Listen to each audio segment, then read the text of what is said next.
Hola, ¿cómo están? Bueno, bienvenidos a la Semana de la Ciencia 2020. Mi nombre es Analía Margheriti, yo soy bioquímica y estoy acompañada de otras dos bioquímicas, Alejandra Goyeneche y Claudia Pascuali.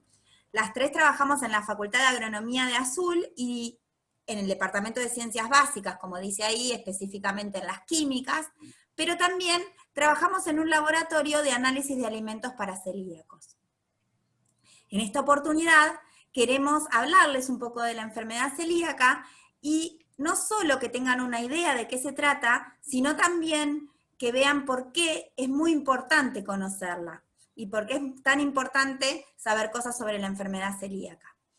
Bueno, para esto lo que hicimos fue recolectar preguntas desde hace más o menos 10 años, que es el tiempo que estamos trabajando en este laboratorio. Y bueno, estas preguntas son preguntas simples, básicas, que les pueden llegar a dar a ustedes una idea de lo que es la enfermedad y lo que dijimos hoy, porque es importante saber de ella. Bueno, entonces comenzamos. La primera pregunta es ¿qué es la enfermedad celíaca? Y si es una enfermedad contagiosa. La enfermedad celíaca es una enfermedad sistémica, es decir, que afecta a varios órganos de nuestro cuerpo.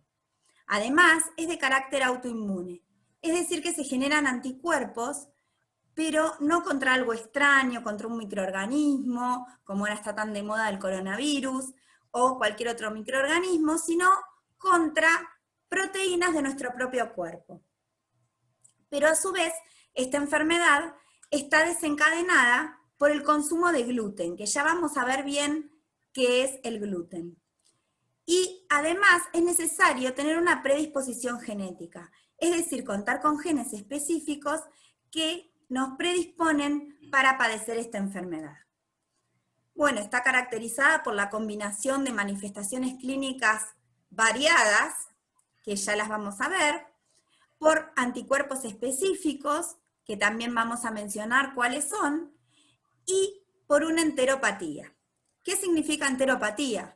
Entero viene de intestino, patía de enfermedad.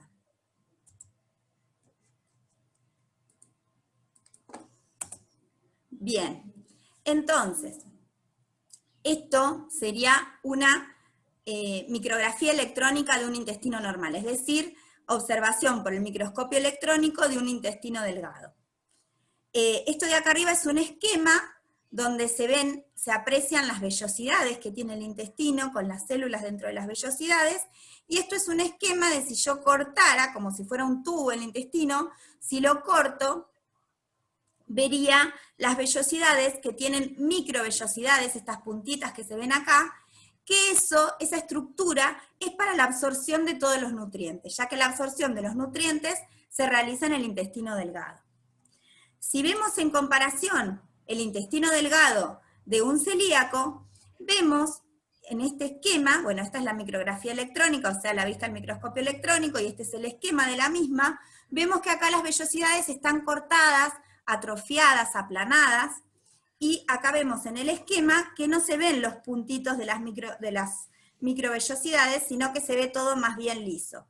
Entonces podríamos comparar el intestino de una persona normal como si fuera una toalla, y el intestino del celíaco como si fuera una lona.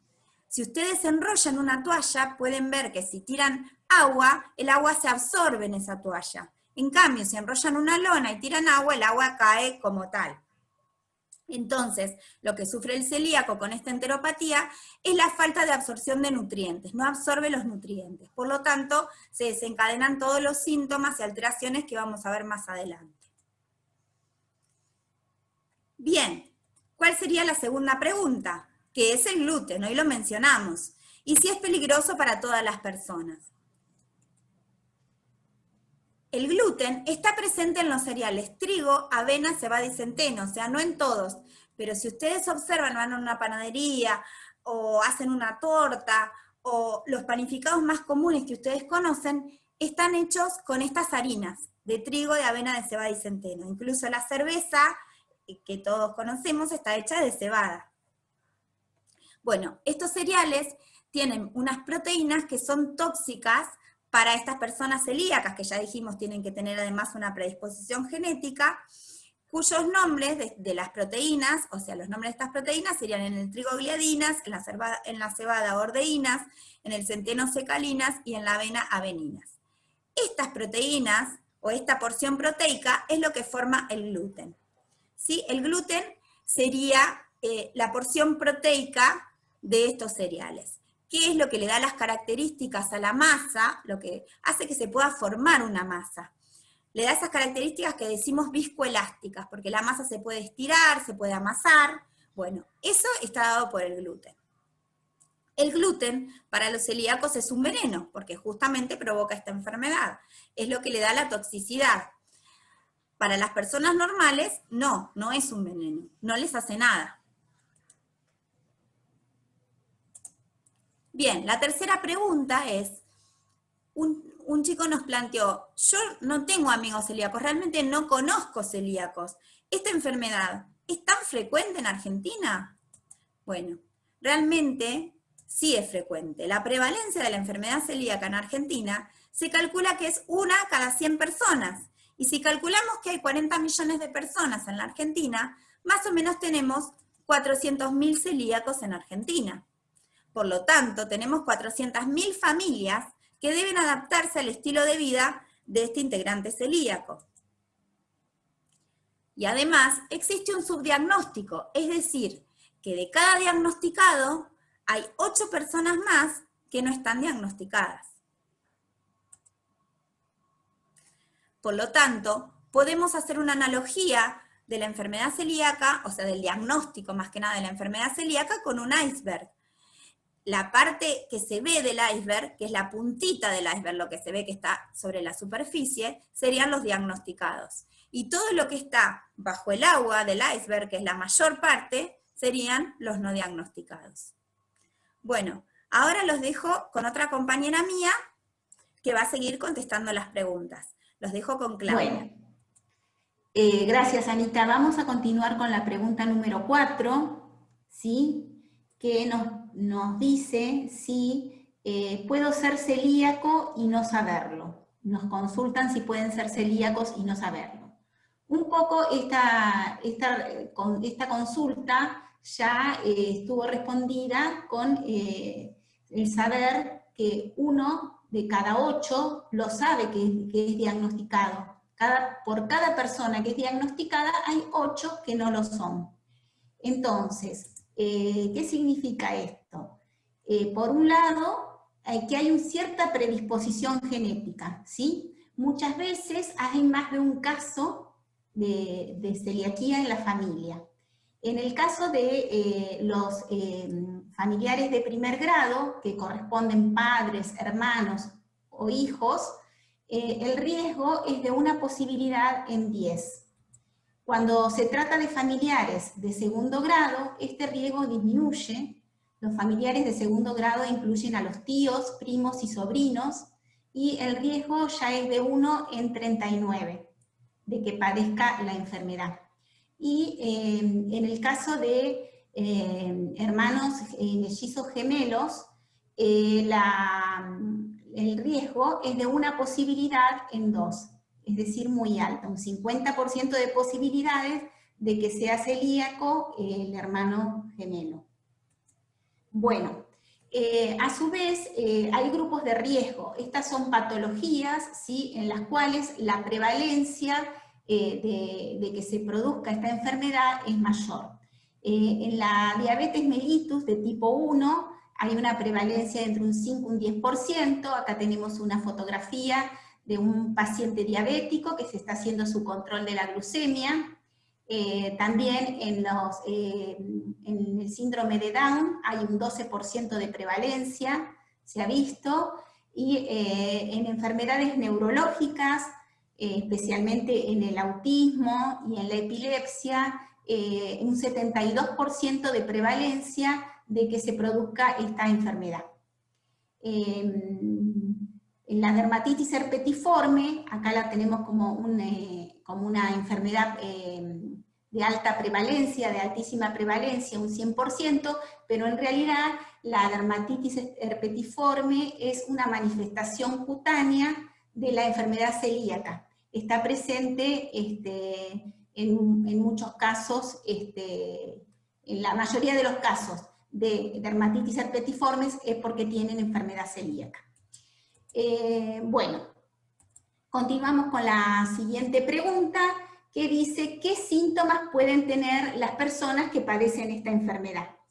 Bueno, cuando hablamos de síntomas, hablamos de las manifestaciones clínicas, ¿sí?, que pueden aparecer en las personas con esta enfermedad. Hay síntomas típicos que se dan en los niños, ¿sí?, como tenemos vómitos, trastornos abdominales, dolor abdominal recurrente, diarrea crónica, atrofia muscular, que significa la atrofia, es la disminución del tamaño de los músculos y de la fuerza de los músculos.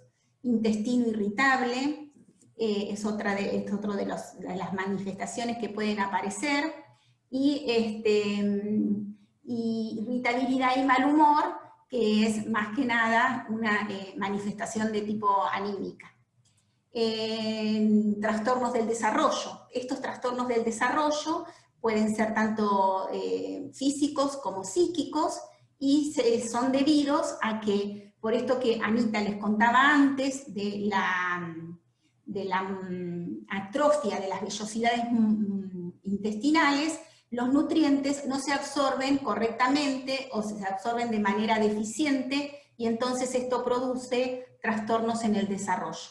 Acá vemos una foto, ¿sí?, de un nene desnutrido con abdomen prominente y las extremidades delgadas, que es el cuerpo típico de los niños con celiaquía. Esta inflamación intestinal que puede observarse, y las extremidades delgadas debido a la atrofia muscular y a esta falta de absorción de los nutrientes. Bueno, en los adultos algunos síntomas son compartidos con los de los niños, como puede ser la diarrea crónica, es la más frecuente, también el dolor abdominal, la pérdida de peso, decaimiento y malestar, ¿sí?, también pueden verse. Luego tenemos cuadros que son atípicos, ¿sí? Estos cuadros atípicos en niños y adultos son menos frecuentes, pero suelen aparecer.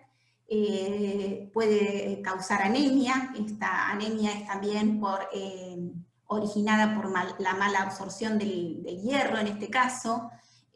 Aftas recurrentes, tenemos el caso de aftas orales, la dermatitis herpetiforme, de la cual ya habíamos estado hablando, como una de las manifestaciones cutáneas de la celiaquía, constipación, que puede verse alternada por episodios de diarrea y constipación, también alteraciones del esmalte dental, osteoporosis y osteomalacia. Esto es un reblandecimiento de los huesos, alteraciones en las formaciones óseas, ¿sí?, debido también a la deficiencia de vitamina D y distintos nutrientes que no pueden absorberse.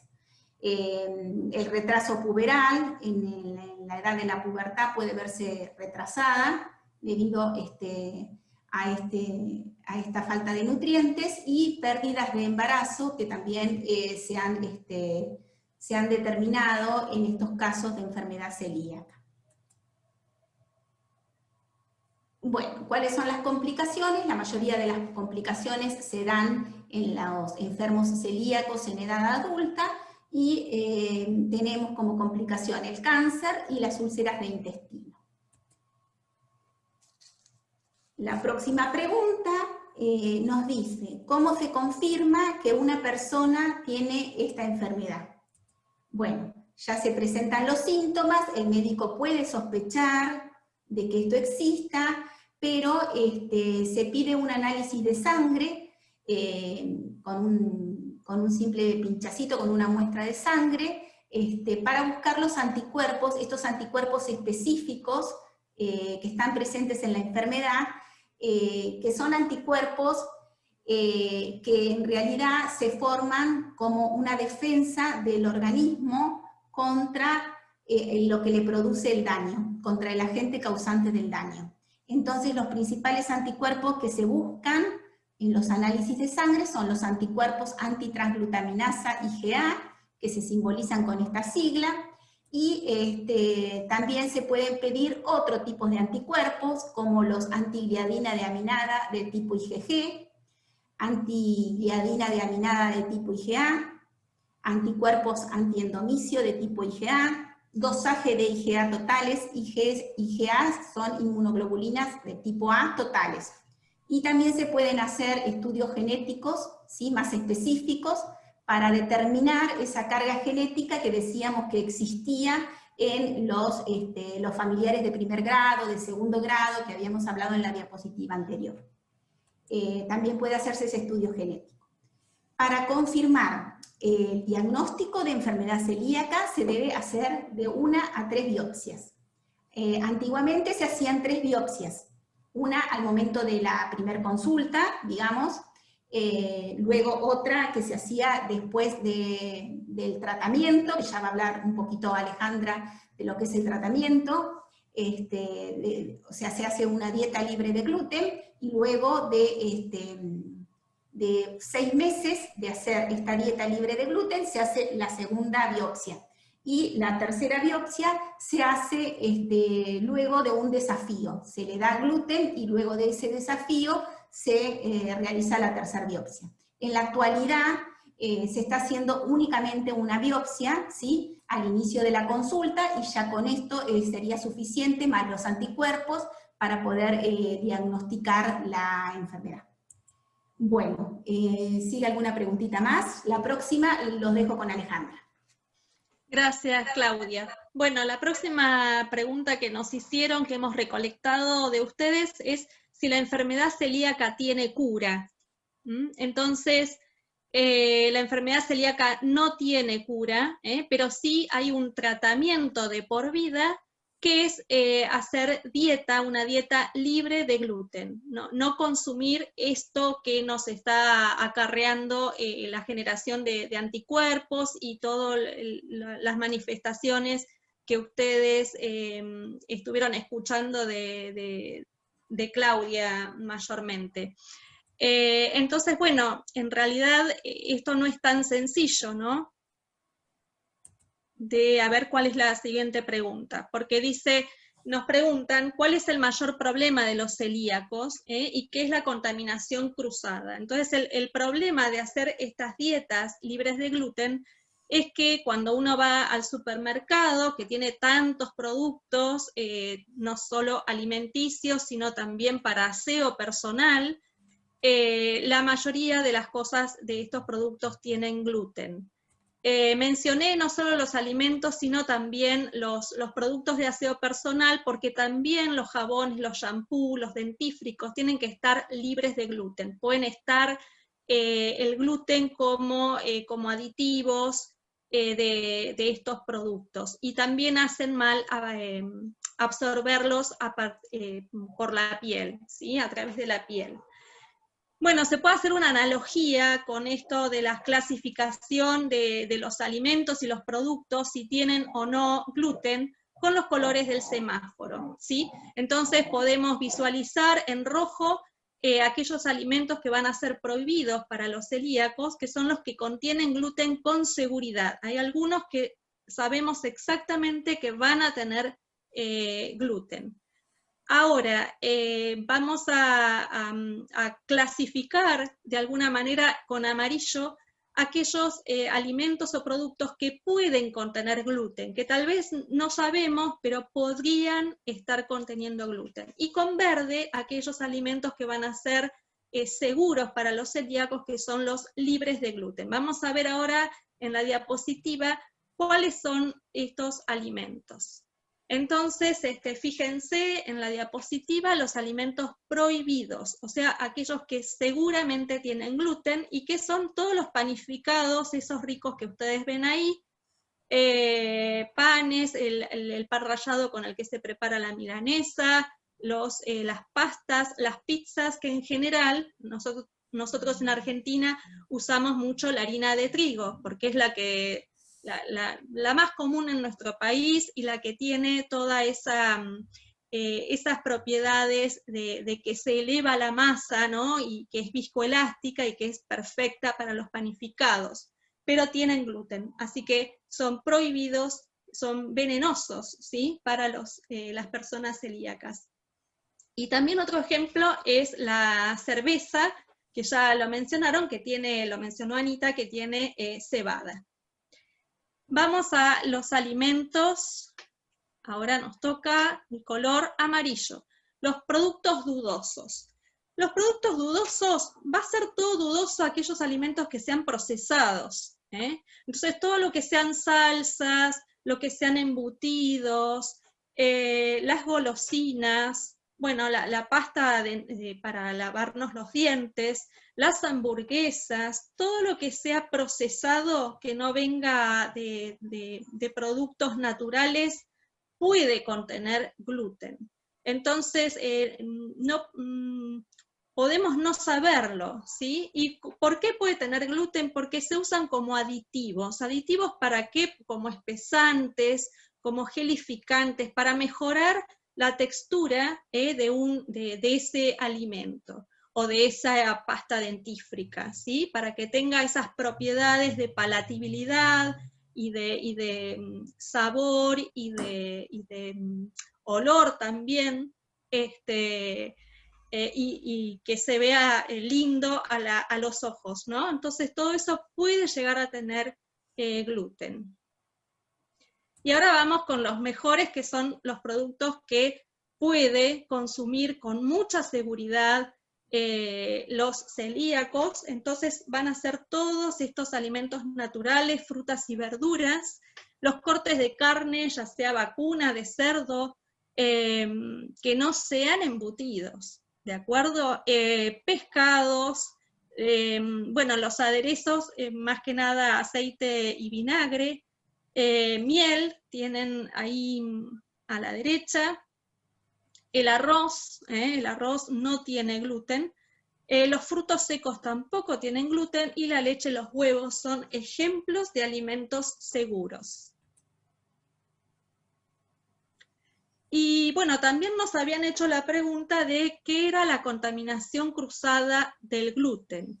Esto, para que ustedes entiendan, digamos, en forma sencilla a qué se llama contaminación cruzada, es que cada vez que estemos preparando un alimento o cuando lo estemos almacenando, no tiene que estar contaminado con otro alimento que contenga gluten, ¿sí? Podemos trasladarlo nosotros en las manos, en los utensilios, en la heladera. No se pueden estar cerca un alimento que tiene gluten cerca de un alimento que no contiene gluten. Veamos ejemplos. Por ejemplo, una de las medidas de seguridad, o sea que, a ver, para que se entienda, no solo es seleccionar un alimento libre de gluten, que ya es todo un tema, sino que también es importante luego, ¿no? Cuando lo llevamos a nuestra casa, lo guardamos en la heladera o preparamos a partir de esas materias primas libres de gluten cuando preparamos otro alimento más procesado. Entonces, los cuidados que debemos tener en cuenta para no ocasionar contaminación cruzada. Entonces, lo que se recomienda es cocinar primero siempre para el integrante de la familia que sea celíaco, con los utensilios que son exclusivos para él. Por supuesto, la mesada va a tener que estar muy limpia, ¿sí? Que no se hayan preparado en ese mismo momento o antes un panificado, por ejemplo, cortar rebanadas de pan, ¿sí? Entonces ese cuchillo ya puede contaminar a un alimento que estemos preparando libre de gluten. Entonces, bueno, la mesada tiene que estar perfectamente limpia, los utensilios que estemos utilizando perfectamente limpios y que solamente sean para preparaciones de la persona celíaca, y bueno, esto, no compartirlos con preparaciones con gluten. En lo que respecta al almacenamiento de los alimentos, es también otro punto muy importante, ¿sí? Entonces, es fundamental que todos los alimentos que sean para celíacos estén envasados en esas bolsas herméticas o en Tupperware, ¿no? bueno, es una marca, pero que estén cerrados y etiquetados, etiquetados para que se entienda bien que es libre de gluten, dentro de los freezer y la heladera. ¿Tenemos algún otro puntito más? Al momento de cocinar, ya sea, bueno, en horno, se pueden aislar las preparaciones con papel de aluminio, si estamos cocinando para el celíaco y para personas que no son celíacas, ¿sí? Y lo mismo también es muy importante en las parrillas, que estén en un lugar destinado al celíaco. ¿Con qué continuamos? A ver, una nueva pregunta. Me dicen, perdón, ¿cómo me doy cuenta que un alimento es apto para celíacos, ¿no? Porque si hay tantos problemas de estas cuestiones de que puede tener escondido el gluten, entonces, ¿cómo nos damos cuenta al momento de comprar? Bueno, por suerte, estos alimentos actualmente, hace bastantes años, están identificados con 2 sellos o logos que provienen de asociaciones que en Argentina son ACELA, Asistencia al Celíaco Argentino, que es de la Ciudad Autónoma de Buenos Aires, y la otra asociación es la Asociación Celíaca Argentina de La Plata. Bueno, esos logos son los que ustedes están viendo en la pantalla y que tienen que estar en aquellos alimentos que son seguros para los celíacos. Entonces hay una forma fácil de identificar. Todo lo que uno cree que no tiene gluten, pero que no tiene el logo, no es recomendable adquirirlo ni suministrarlo al paciente celíaco. Y esta dieta es sumamente importante seguirla porque pueden remitirse los síntomas de la enfermedad y puede también empezar a repararse las vellosidades luego de mucho tiempo, ¿sí? Así que es muy importante que la dieta sea estricta y no tomarse vacaciones en esa dieta. ¿Tenemos algo más, Anita? Bueno, la pregunta número 10 nos dice, entonces, si un celíaco quiere comer algún panificado o tomar cerveza, ¿no puede? Bueno, por suerte sí puede, y cada vez más se están haciendo como más comunes ya las harinas sin gluten, de cereales que no contienen justamente gluten, como son la soja, maíz, arroz y mijo. Se muelen y se van, bueno, están las harinas disponibles en muchas dietéticas hoy en día. ¿Qué otros alimentos, qué otras alternativas hay para celíacos?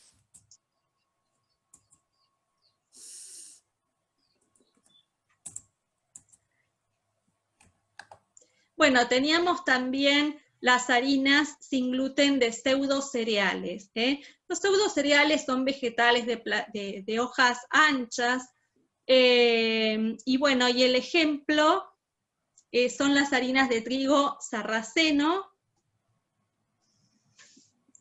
y bueno, a ver, amaranto, la de quinoa, y esos son los ejemplos que están en la diapositiva que ustedes están viendo. Y después tenemos además harinas sin gluten de leguminosas y también de frutos secos. Entonces, cada vez están más, bueno, hay más disponibilidad y las personas ya se van acostumbrando a trabajar con estas harinas. La harina de almendras y las harinas de castañas, que son las harinas, algunos ejemplos de harinas de frutos secos, que no tienen las mismas propiedades que las harinas de trigo, pero se pueden hacer alimentos que son bastante agradables para consumir. Bueno, con esto finalizamos, sí. ¿no es cierto? Con esto estamos así que, terminando, así que bueno, saludarlos y agradecerles por su participación y su disposición. Muchas Nos gracias. encontramos en la próxima Semana de la Ciencia. Muchas gracias.